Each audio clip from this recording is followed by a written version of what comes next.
दहिसर येथील मुरबालदेवी जलतरण दुरावस्था असल्यामुळे चिंतेमध्ये आक्रोश महानगरपालिकेतर्फे या जलतरणचा मेंटेनन्सबाबत जूनमध्ये माजी नगरसेवक संजय गाडी यांच्यातर्फे पत्र देण्यात आले होते।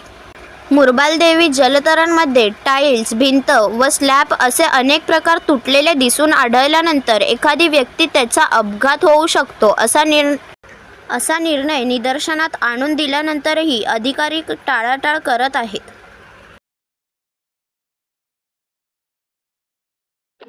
हे जलतरण तलाव जे आहे ते 7 वर्ष झालेली आहे। त्याने या कालावधीमध्ये याच्यामध्ये मेंटेनन्स हा प्रकारच इथे झालेला नाहीये। मेंटेनन्सच्या नावाखाली 2000 असणारी फी ही 4500 पर्यंत गेली तरी पण इथे कोणत्याही पद्धतीचं मेंटेनन्स न झाल्यामुळे स्विमिंग पूलच्या आतील टाईल्स सुटलेल्या आहेत, त्याचे रेलिंग सुटलेले आहेत, बाहेरील टाईल्स सुटलेल्या आहेत, टॉयलेटची अवस्था अत्यंत खराब आहे।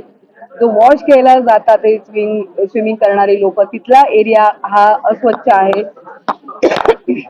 या सगळ्यामुळे इथे अपघात, अगदी 6 वर्षाची जी मुलं मुली असतात त्यांचेही अपघात इथे दररोज होत आहेत। 65-70 वर्षांचे आजोबा असतील, ते स्वतःची तब्येत चांगली ठेवण्यासाठी म्हणून स्विमिंगला येतात, व्यायामाला येतात, त्यांना देखील डोकं फुटणं, आटात टाके पडणं, हरीश मकवानांसारखी आमची लोक असतील यांना हॉस्पिटलाइज करावं लागलेलं आहे।